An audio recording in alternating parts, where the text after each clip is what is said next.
અમદાવાદમાં iconic road પર વધુ એક આકર્ષણનું કેન્દ્ર ઉમેરાયું. અમદાવાદમાં આઇકોનિક રોડ પર વધુ એક આકર્ષણનું કેન્દ્ર ઉમેરાયું છે. શહેરમાં એન્ટ્રી લેતા જ તમને નરેન્દ્ર મોદી સ્ટેડિયમનું આબેહૂબ સ્ટ્રક્ચર જોવા મળશે, જે શહેરની સુંદરતામાં વધારો કરી રહ્યું છે. શહેરની આગવી ઓળખ ઊભી થાય તે માટે આઇકોનિક રોડ તૈયાર કરવામાં આવ્યો છે, જેને આધુનિક સ્ટ્રક્ચર અને લાઇટિંગથી સુશોભિત સાથે આવનાર સમયમાં વધુ ડેવલપ કરવામાં આવશે. છેલ્લા 8 મહિનાથી અનેક વિવિધ સ્કલ્પચર આ રોડ પર ઊભા કરવામાં આવ્યા છે. બીજી તરફ અમદાવાદમાં પ્રવેશતા જ થશે ઇટલી અને સ્પેન જેવો અનુભવ. વૈષ્ણોદેવી, સનાતન અને જશોદાનગર સહિતના 7 એન્ટ્રી પોઈન્ટ પર સિટી એન્ટ્રી ગેટ બનાવવામાં આવશે. અમદાવાદ શહેરમાં આવતા મુલાકાતીઓ અમદાવાદ શહેરમાં પ્રવેશ કરે ત્યારે આગવી ઓળખ ઊભી થાય તે માટે અમદાવાદ શહેરમાં પ્રવેશ કરતા મુખ્ય માર્ગો પર સિટી એન્ટ્રી ગેટ બનાવાશે. સુરત એપીએમસીની 5 સ્ટાર હોટલની 27 ઓગસ્ટે હરાજી થશે. સુરત શહેરના સહારા દરવાજા પાસે આવેલી એપીએમસીની 5 સ્ટાર હોટલની 27 ઓગસ્ટે હરાજી થશે. ખેડૂતના હિત માટેની જમીન પર 5 સ્ટાર હોટલ બનાવવામાં આવી હતી. 5 સ્ટાર હોટલની 27મી ઓગસ્ટે ઓનલાઈન હરાજી કરવામાં આવશે. હોટલની અપસેટ વેલ્યુ 320 કરોડ નક્કી કરવામાં આવી, જેમાં જમીનની કિંમત 165 કરોડ અને હોટલની કિંમત 155 કરોડ રાખવામાં આવી. 2012-13માં એપીએમસીએ ખેતી વિષયક પ્રવૃત્તિને બદલે હોટલ બનાવવા કરાર કર્યો. 2014માં હાઈકોર્ટમાં પીઆઈએલ દાખલ કરવામાં આવી. હરાજી બાદ જમીનની કિંમત સરકારને અને બિલ્ડિંગની કિંમત એપીએમસીને ચૂકવવામાં આવશે. હરાજી માટે 20મી ઓગસ્ટ સુધી રજીસ્ટ્રેશન કરાવી શકાશે. સુરતથી ફરી એકવાર પકડાઈ નકલી નોટો. સુરત જિલ્લામાં નકલી ચલણી નોટો પકડવાનો સિલસિલો યથાવત છે. કામરેજ ગામેથી પોલીસે નકલી ચલણી નોટો ઝડપી લીધી છે. 500ના દરની 68 નોટ, 200ના દરની 114 નોટ અને 100ના દરની 32 જેટલી નોટો જપ્ત કરવામાં આવી છે. સાથે નોટો બનાવતો કરણ વાઢેર ઝડપાયો છે. આરોપી ઈસમ પોતાના ઘરે જ નોટો છાપતો હતો અને જાતે જ બજારમાં વટાવી દેતો હતો. પ્રિન્ટર, કાગળો સહિતની સાધન સામગ્રી પોલીસે જપ્ત કરી છે. અંબાજીની ઘટના બાદ કપડવંજમાં પણ બહાર આવી છે શિક્ષકની લાલિયાવાડી. કપડવંજના અંતરિયાળ વિસ્તારોમાં સામે આવી છે આ ઘટના. શિવપુરા પ્રાથમિક શાળામાં મુખ્ય શિક્ષક હતા ગેરહાજર અને તેમની જગ્યાએ ભણાવવા આવી ગયા વિજયભાઈ. સ્કૂલમાં ગેરહાજર મુખ્ય શિક્ષક આશિષ પટેલે અન્ય વ્યક્તિને પોતાના સ્થાને રાખીને ગયા છે. ₹80,000નો પગાર ધરાવતા શિક્ષકના સ્થાને ગામનો સ્થાનિક વ્યક્તિ શિક્ષક બની વિદ્યાર્થીઓને ભણાવતા હોવાનું જાણવા મળી રહ્યું છે. કેમેરાને જોઈ વિજયભાઈના હોશ ઉડી ગયા. નકલી શિક્ષક વિજયભાઈએ ચાલતી પકડી. વારંવાર પત્રકારે તેમને સવાલ કર્યા તો તેમણે કહ્યું કે હું તો કામથી આવ્યો હતો. જોકે વિદ્યાર્થીઓ પણ કહે છે કે વિજયભાઈ પાછલા ઘણા સમયથી અમને ભણાવે છે. સવાલ એ છે કે અન્ય શિક્ષક તે જુએ છે છતાં મોઢાથી કશું કહેતા નથી, એટલે તેમને પણ ક્યાંક ને ક્યાંક સંડોવણી હોય તેવું લાગી રહ્યું છે. 5 કરોડની ચોરીની પકડવા સુરત પોલીસ બની કાવડ યાત્રી. 5 દિવસ યુપી અને ઉત્તરાખંડમાં ધામા નાખ્યા. 5 કરોડના આરોપીને પકડવા માટે સુરત પોલીસ કાવડ યાત્રી બની. સુરતના હજીરા એલએનટી યાર્ડમાં 5.87 કરોડ રૂપિયાની ચોરીના કેસમાં પોલીસે કાવડ યાત્રીઓ બની યુપીથી એક અને ઉત્તરાખંડથી બીજા આરોપીની ધરપકડ કરી છે. પોલીસને બાતમી મળી હતી કે આ ચોરીના બનાવમાં સામેલ સૂત્રધાર ઉત્તરાખંડ અને ઉત્તર પ્રદેશમાં છે. આરોપીની ધરપકડ કરવા માટે હજીરા પોલીસ સ્ટેશનના પોલીસ કર્મીઓની 2 અલગ અલગ ટીમો બનાવી તપાસ અર્થે ઉત્તર પ્રદેશ તથા ઉત્તરાખંડ ખાતે મોકલવામાં આવી. ઉત્તરાખંડ અને ઉત્તર પ્રદેશમાં 5 દિવસ ધામા નાખી ચોરીકાંડમાં સામેલ બંને મુખ્ય આરોપીની પોલીસે ધરપકડ કરી છે. ઉત્તર પ્રદેશના હરદોઈ જિલ્લા ખાતેથી કાવડ યાત્રીનો સ્વાંગ ધારણ કરી પકડી પાડ્યા. આરોપીઓને કંપનીમાંથી સ્ટીલના પાઇપની ચોરી કરી હતી. સુરતી લાલાઓ, નકલી ડોક્ટરથી સાવધાન રહેજો. ફરી પકડાયો દારૂના નશામાં ચૂર નકલી ડોક્ટર. સુરત સિવિલની કિડની બિલ્ડિંગના ચોથા માળે પકડાયો દારૂના નશામાં ધૂત બોગસ ડોક્ટર. સુરત નવી સિવિલ હોસ્પિટલના કિડની બિલ્ડિંગના ચોથા માળેથી એક બોગસ ડોક્ટર ઝડપાતા હોબાળો મચી ગયો હતો. એક ઇસમ કિડની બિલ્ડિંગના ચોથા માળે ગળામાં સ્ટેથોસ્કોપ નાખીને ફરી રહ્યો હતો. સામાન્ય દર્દીઓ તો તેને ડોક્ટર જ સમજી રહ્યા હતા. જોકે પહેલીવાર હોસ્પિટલમાં દેખાયેલા આ શંકાસ્પદ ઇસમ પર શંકા જતા સિક્યુરિટી સ્ટાફે તેની પકડી લીધો હતો. તે ડોક્ટર છે કે કેમ તે અંગે તેની પૂછપરછ કરવામાં આવી હતી, પરંતુ તેની પાસે પોતે ડોક્ટર હોવાના કોઈ જ પુરાવા કે સર્ટિફિકેટ નહીં હોવાનું જાણવા મળ્યું. આ ઇસમ ડોક્ટર ન હતો, ફક્ત ગળામાં સ્ટેથોસ્કોપ નાખીને સીન સપાટા કરવા આવ્યો હોય તેવું લાગતું હતો. નશામાં પણ હતો. પોતાનું નામ શિવાજી રાવ અને સંગ્રામપુરા વિસ્તારનો રહેવાસી હોવાનું જણાવ્યું હતું. આ અંગે કડોદરા પોલીસ મથકના પીઆઈને જાણ કરી તેને પોલીસના હવાલે કરી દેવામાં આવ્યો હતો. ભરૂચની સિવિલમાં નોકરી કરતા ઠગે જ સરકારને લગાવ્યો ચૂનો. 34 લાખની કરી છેતરપિંડી. ભરૂચ સિવિલ હોસ્પિટલમાં કાર્યરત ડોક્ટર કિરણસિંહ પટેલ મેડિકલ કોલેજમાં કામ કરતા કર્મચારીને સરકારને ચૂનો લગાવ્યો. કોલેજ સાથે 34.42 લાખની છેતરપિંડી થઈ હોવાનો કિસ્સો પ્રકાશમાં આવતા ચકચાર મચી ગઈ. આ મામલે પોલીસે 2 આરોપીની ધરપકડ કરી છે. કોલેજમાં ઓફિસ આસિસ્ટન્ટ તરીકે કામ કરતા ધ્રુવરાજસિંહ રાજ અને વિપુલ સોલંકીએ કોલેજમાં વિદ્યાર્થીઓના ફીના નાણાં જમા ન કરાવી છેતરપિંડી આચરી હતી.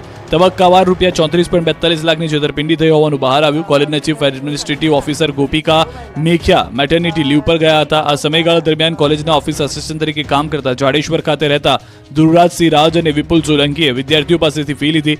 વર્ષ 2022-24 દરમિયાન વિદ્યાર્થીઓ પાસે ફીના પેટે નામ વગરના બ્લેન્ક ચેક લેતા હતા અને વિદ્યાર્થીઓની રસીદ પણ આપતા હતા. જો કે ચેક સંસ્થાના ખાતામાં જમા કરાવવાના બદલે ચૈતન્ય પટેલના એકાઉન્ટમાં જમા કરાવતા હોવાનું બહાર આવ્યું. Chief administrative officer Gopika Mekhia leave પરથી પરત આવતા ધ્રુવરાજસિંહ રાજે નોકરી છોડી દીધી હતી.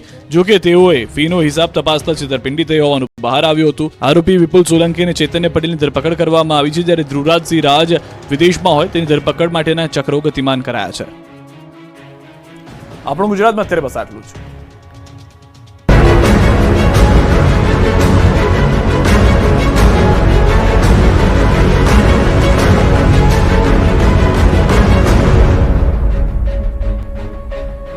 હેડલાઇન્સ પ્રેઝન્ટેડ બાય દરેક વાનગીનો વટ પાડતો સ્પાયરન ગરમ મસાલો, ગુજરાતનો ખરો સ્વાદ સ્પાયરન મસાલા. ગોધરાના ગોલ્લાવ નજીક ગોઝારો અકસ્માત, કાર અને ટેન્કર વચ્ચે અકસ્માતમાં 4 લોકોના મોત, કારમાં 7 લોકો હતા સવાર. નર્મદા ડેમની સપાટી 130 મીટરને પાર પહોંચી, ઉપરવાસમાંથી 3,67,084 ક્યુસેક પાણીની આવક. ડેમ 65. ગુજરાતમાં વિશ્વ આદિવાસી દિવસની ભવ્ય ઉજવણી. ગુજરાતભરમાં વિશ્વ આદિવાસી દિવસની ઉજવણી કરી. ખેડબ્રહ્મામાં નવી મેત્રાલ ખાતે મુખ્યમંત્રી ભૂપેન્દ્ર પટેલના નેતૃત્વમાં આદિવાસી દિવસની ઉજવણી કરવામાં આવી. વિવિધ કાર્યોના લોકાર્પણ અને ખાતમુહૂર્ત કરાયું. અનેક યોજનાઓના લાભાર્થીઓને સહાય વિતરણ કરાયું. ઈડર પાંજરાપોળ ખાતે હીરાબા વાટિકાની પણ કરી મુલાકાત. 10,000 સરગવાના છોડનું વાવેતર કરવામાં આવ્યું છે. તો આ ક્ષણે આદિવાસી કલાકારોએ પરંપરાગત નૃત્ય કરી લોકોને અભિભૂત કર્યા હતા. તો રાજ્યભરમાં 27 જેટલા સ્થળોએ સરકારી કાર્યક્રમો યોજાયા હતા, જેના અનુસંધાને તાપી જિલ્લામાં પણ ડોલવણ અને ઉચ્છલના બાબરઘાટ મુકામે જિલ્લા કક્ષાના કાર્યક્રમ યોજાયો હતો, જેમાં ડોલવણ ખાતે રાજ્યના ગૃહમંત્રી હર્ષ સંઘવી ઉપસ્થિત રહ્યા હતા. ત્યારે સુરતમાં પણ આદિવાસી સમાજે ધામધૂમથી વિશ્વ આદિવાસી દિવસની ઉજવણી કરી. પરંપરાગત કપડાઓ સાથે સુરતના રસ્તાઓ પર પારંપરિક ડાન્સ કરી ઉજવણી કરી. સુરત શહેરના લોકો માટે આકર્ષણનું કેન્દ્ર બન્યા હતા. સુરતમાં આદિવાસી દિવસની ઉજવણીના આકર્ષિત દ્રશ્યો જોવા મળી રહ્યા છે. માંગરોળના વાંકલ ખાતે 40,000થી વધુ લોકો રેલીમાં જોડાયા હતા. બેન્ડ બાજા તેમજ પરંપરાગત વાદ્યો સાથે મોટી સંખ્યામાં રેલીમાં જોડાયા. મોટી સંખ્યામાં લોકો રેલીમાં આવતા વાંકલ જંખવાવ માર્ગ બંધ કરવાની ફરજ પડી. આદિવાસી રેલીને લઈને જિલ્લા પોલીસ દ્વારા ચુસ્ત બંદોબસ્ત ગોઠવાયો. બોટાદ જિલ્લા ARTO કચેરીમાં અનધિકૃત વ્યક્તિ માટે કલેક્ટર દ્વારા પ્રવેશબંધી. બોટાદ જિલ્લા ARTO કચેરીમાં અનધિકૃત વ્યક્તિ માટે કલેક્ટર દ્વારા પ્રવેશબંધી કરતું જાહેરનામું બહાર પાડ્યું છે. હવે ARTO માત્ર અરજદાર જ તેમજ અન્ય કામકાજ અર્થે આવનાર વ્યક્તિને જ મળશે પ્રવેશ. કચેરીના મુખ્ય પ્રવેશ દ્વાર પર બોડીવોર્ન કેમેરા સાથે સજ્જ કર્મચારી દ્વારા તપાસ બાદ કચેરીમાં પ્રવેશ મળશે. અનધિકૃત વ્યક્તિઓ દ્વારા અરજદારોને ગેરમાર્ગે દોરતા અટકાવવા નિર્ણય લેવાયો છે. કચેરીમાં અનધિકૃત વ્યક્તિઓ દ્વારા કચેરીમાં પ્રવેશ ન કરવા તાકીદ કરવામાં આવી, જેથી લાલચ અને લાલચમાં રૂપિયા આપવાની પ્રથા પર હવે રોક લાગશે, જેના કારણે અરજદારોને સીધો ફાયદો થશે અને આવનાર અરજદાર પર કચેરીમાં જરૂરી અધિકારીને અભરૂ મળી પોતાની અરજી સહિતની અન્ય કામ સહેલાઈથી કરાવી શકાશે અને લાલચમાં ન આવી નાણાંનો બચાવ પણ કરી શકાશે. અમદાવાદમાં આઇકોનિક રોડ પર વધુ એક આકર્ષણનું કેન્દ્ર ઉમેરાયું. અમદાવાદમાં આઇકોનિક રોડ પર વધુ એક આકર્ષણનું કેન્દ્ર ઉમેરાયું છે. શહેરમાં એન્ટ્રી લેતા જ તમને નરેન્દ્ર મોદી સ્ટેડિયમનું આબેહૂબ સ્ટ્રક્ચર જોવા મળશે, જે શહેરની સુંદરતામાં વધારો કરી રહ્યું છે. શહેરની આગવી ઓળખ ઊભી થાય તે માટે આઇકોનિક રોડ તૈયાર કરવામાં આવ્યો છે, જેને આધુનિક સ્ટ્રક્ચર અને લાઇટિંગથી સુશોભિત સાથે આવનાર સમયમાં વધુ ડેવલપ કરવામાં આવશે. છેલ્લા 8 મહિનાથી અનેક વિવિધ સ્કલ્પચર આ રોડ પર ઊભા કરવામાં આવ્યા છે. બીજી તરફ અમદાવાદમાં પ્રવેશતા જ થશે ઇટલી અને સ્પેન જેવો અનુભવ.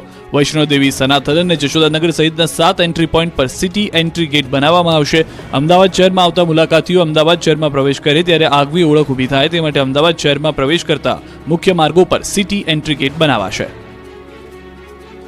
સુરત એપીએમસીની 5 સ્ટાર હોટલની 27 ઓગસ્ટે હરાજી થશે. સુરત શહેરના સહારા દરવાજા પાસે આવેલી એપીએમસીની 5 સ્ટાર હોટલની 27 ઓગસ્ટે હરાજી થશે. ખેડૂતના હિત માટેની જમીન પર 5 સ્ટાર હોટલ બનાવવામાં આવી હતી. 5 સ્ટાર હોટલની 27મી ઓગસ્ટે ઓનલાઈન હરાજી કરવામાં આવશે. હોટલની અપસેટ વેલ્યુ 320 કરોડ નક્કી કરવામાં આવી, જેમાં જમીનની કિંમત 165 કરોડ અને હોટલની કિંમત 155 કરોડ રાખવામાં આવી. 2012-13માં એપીએમસીએ ખેતી વિષયક પ્રવૃત્તિને બદલે હોટલ બનાવવા કરાર કર્યો. 2014માં હાઈકોર્ટમાં PIL દાખલ કરવામાં આવી. હરાજી બાદ જમીનની કિંમત સરકારને અને બિલ્ડિંગની કિંમત એપીએમસીને ચૂકવવામાં આવશે. હરાજી માટે 20મી ઓગસ્ટ સુધી રજીસ્ટ્રેશન કરાવી શકાશે. સુરતથી ફરી એકવાર પકડાઈ નકલી નોટો. સુરત જિલ્લામાં નકલી ચલણી નોટો પકડવાનો સિલસિલો યથાવત છે. કામરેજ ગામેથી પોલીસે નકલી ચલણી નોટો ઝડપી લીધી છે. 500ના દરની 68 નોટ, 200ના દરની 114 નોટ અને 100ના દરની 32 જેટલી નોટો જપ્ત કરવામાં આવી છે. સાથે જ નોટો બનાવતો કરણ વાઢેર ઝડપાયો છે. આરોપી ઈસમ પોતાના ઘરે જ નોટો છાપતો હતો અને જાતે જ બજારમાં વટાવી દેતો હતો. પ્રિન્ટર, કાગળો સહિતની સાધન સામગ્રી પોલીસે જપ્ત કરી છે. અંબાજીની ઘટના બાદ કપડવંજમાં પણ બહાર આવી છે શિક્ષકની લાલિયાવાડી. કપડવંજના અંતરિયાળ વિસ્તારોમાં સામે આવી છે આ ઘટના. શિવપુરા પ્રાથમિક શાળામાં મુખ્ય શિક્ષક હતા ગેરહાજર અને તેમની જગ્યાએ ભણાવવા આવી ગયા વિજયભાઈ. સ્કૂલમાં ગેરહાજર મુખ્ય શિક્ષક આશીષ પટેલે અન્ય વ્યક્તિને પોતાના સ્થાને રાખીને ગયા છે. ₹80,000નો પગાર ધરાવતો શિક્ષકના સ્થાને ગામનો સ્થાનિક વ્યક્તિ શિક્ષક બની વિદ્યાર્થીઓને ભણાવતા હોવાનું જાણવા મળી રહ્યું છે. કેમેરાને જોઈ વિજયભાઈના હોશ ઉડી ગયા. નકલી શિક્ષક વિજયભાઈએ ચાલતી પકડી. વારંવાર પત્રકારે તેમને સવાલ કર્યા તો તેમણે કહ્યું કે હું તો કામથી આવ્યો હતો. જોકે વિદ્યાર્થીઓ પણ કહે છે કે વિજયભાઈ પાછલા ઘણા સમયથી અમને ભણાવે છે. સવાલ એ છે કે અન્ય શિક્ષક તે જુએ છે છતાં મોઢાથી કશું કહેતા નથી, એટલે તેમને પણ ક્યાંક ને ક્યાંક સંડોવણી હોય તેવું લાગી રહ્યું છે. 5 કરોડની ચોરીની પકડવા સુરત પોલીસ બની કાવડ યાત્રી. 5 દિવસ યુપી અને ઉત્તરાખંડમાં ધામા નાખ્યા. 5 કરોડના આરોપીને પકડવા માટે સુરત પોલીસ કાવડ યાત્રી બની. સુરતના હજીરા એલએનટી યાર્ડમાં 5.87 કરોડ રૂપિયાની ચોરીના કેસમાં પોલીસે કાવડ યાત્રીઓ બની યુપીથી એક અને ઉત્તરાખંડથી બીજા આરોપીની ધરપકડ કરી છે. પોલીસને બાતમી મળી હતી કે આ ચોરીના બનાવમાં સામેલ સૂત્રધાર ઉત્તરાખંડ અને ઉત્તર પ્રદેશમાં છે. આરોપીની ધરપકડ કરવા માટે હજીરા પોલીસ સ્ટેશનના પોલીસ કર્મીઓની 2 અલગ અલગ ટીમો બનાવી તપાસ અર્થે ઉત્તર પ્રદેશ તથા ઉત્તરાખંડ ખાતે મોકલવામાં આવી. ઉત્તરાખંડ અને ઉત્તર પ્રદેશમાં 5 દિવસ ધામા નાખી ચોરીકાંડમાં સામેલ બંને મુખ્ય આરોપીની પોલીસે ધરપકડ કરી છે. ઉત્તર પ્રદેશના હરદોઈ જિલ્લા ખાતેથી કાવડ યાત્રીનો સ્વાંગ ધારણ કરી પકડી પાડ્યા. આરોપીઓને કંપનીમાંથી સ્ટીલના પાઇપની ચોરી કરી હતી. સુરતી લાલાઓ, નકલી ડોક્ટરથી સાવધાન રહેજો. ફરી પકડાયો દારૂના નશામાં ચૂર નકલી ડોક્ટર. સુરત સિવિલની કિડની બિલ્ડિંગના ચોથા માળે પકડાયો દારૂના નશામાં ધૂત બોગસ ડોક્ટર. સુરત નવી સિવિલ હોસ્પિટલના કિડની બિલ્ડિંગના ચોથા માળેથી એક બોગસ ડોક્ટર ઝડપાતા હોબાળો મચી ગયો હતો. એક ઇસમ કિડની બિલ્ડિંગના ચોથા માળે ગળામાં સ્ટેથોસ્કોપ નાખીને ફરી રહ્યો હતો. સામાન્ય દર્દીઓ તો તેને ડોક્ટર જ સમજી રહ્યા હતા. જોકે પહેલીવાર હોસ્પિટલમાં દેખાયેલા આ શંકાસ્પદ ઇસમ પર શંકા જતા સિક્યુરિટી સ્ટાફે તેની પકડી લીધો હતો. તે ડોક્ટર છે કે કેમ તે અંગે તેની પૂછપરછ કરવામાં આવી હતી, પરંતુ તેની પાસે પોતે ડોક્ટર હોવાના કોઈ જ પુરાવા કે સર્ટિફિકેટ નહીં હોવાનું જાણવા મળ્યું. આ ઇસમ ડોક્ટર ન હતો, ફક્ત ગળામાં સ્ટેથોસ્કોપ નાખીને સીન સપાટા કરવા આવ્યો હોય તેવું લાગતો હતો. નશામાં પણ હતો. પોતાનું નામ શિવાજી રાવ અને સંગ્રામપુરા વિસ્તારનો રહેવાસી હોવાનું જણાવ્યું હતું. આ અંગે કડોદરા પોલીસ મથકના પીઆઈને જાણ કરી તેને પોલીસના હવાલે કરી દેવામાં આવ્યો હતો. ભરૂચની સિવિલમાં નોકરી કરતા ઠગે જ સરકારને લગાવ્યો ચૂનો. 34 લાખની કરી છેતરપિંડી. ભરૂચ સિવિલ હોસ્પિટલમાં કાર્યરત ડોક્ટર કિરણસિંહ પટેલ મેડિકલ કોલેજમાં કામ કરતા કર્મચારીને સરકારને ચૂનો લગાવ્યો. કોલેજ સાથે સાથે 34.42 લાખની છેતરપિંડી થઈ હોવાનો કિસ્સો પ્રકાશમાં આવતા ચકચાર મચી ગઈ.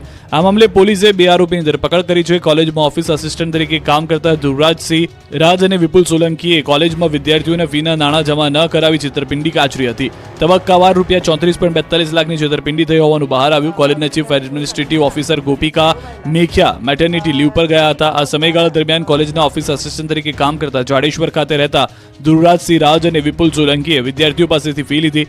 વર્ષ 2022 થી 24 દરમિયાન વિદ્યાર્થીઓ પાસે ફીના પેટે નામ વગરના બ્લેન્ક ચેક લેતા હતા અને વિદ્યાર્થીઓની રસીદ પણ આપતા હતા. જોકે ચેક સંસ્થાના ખાતામાં જમા કરાવવાના બદલે ચૈતન્ય પટેલના એકાઉન્ટમાં જમા કરાવતા હોવાનું બહાર આવ્યું. Chief administrative officer Gopika Mekhia leave પરથી પરત આવતા ધ્રુવરાજસિંહ રાજે નોકરી છોડી દીધી હતી.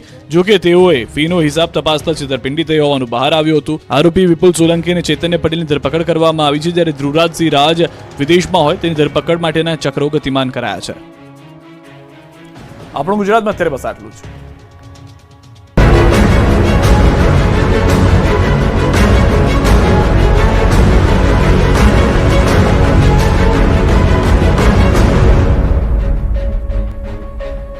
હેડલાઇન્સ પ્રેઝન્ટેડ બાય દરેક વાનગીનો વટ પાડતો સ્પાયરન ગરમ મસાલો, ગુજરાતનો ખરો સ્વાદ સ્પાયરન મસાલા.